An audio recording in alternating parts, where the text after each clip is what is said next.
அன்புள்ள இயேசுப்பா, இந்த நாளில் பலவீனத்தோடு இருக்கிற ஒருவருக்காக ஜெபிக்கிறேன். வியாதியோடு இருக்கிற ஒருவருக்காக ஜெபிக்கிறேன். எல்லாருடைய பலவீனங்களும் வியாதியாக மாறுவதாக.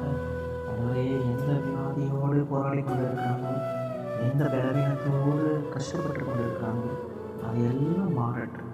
அவருடைய விசுவாசத்தையும் அவர்களுடைய நம்பிக்கையும் கர்த்தர் கனப்படுத்துவதாக. கர்த்தர் அந்த பலவீனங்களை எல்லாம் சுகப்படுத்தணும். இதனால் எல்லோர் கண்களும் காணும்போது ஒரு சுகம் உண்டாகட்டும், ஒரு பலம் உண்டாகட்டும். மனவசனம் சொல்லுவது போல அவனுடைய பலவீனங்கள் என்னுடைய பலன் பூரணமாய் விளக்கும் என்று சொன்னேன். அதுபோல எங்களுடைய பலவீனங்களில் நீர் பலனாக இருந்து எங்களை குணப்படுத்த உங்கள் கருத்தில் ஒப்புக் கொடுக்கும். கர்த்தர் நடத்தியா இயேசுவின் மூலமாய் ஜெபிக்கிறோம் பிதாவே. ஆமென்.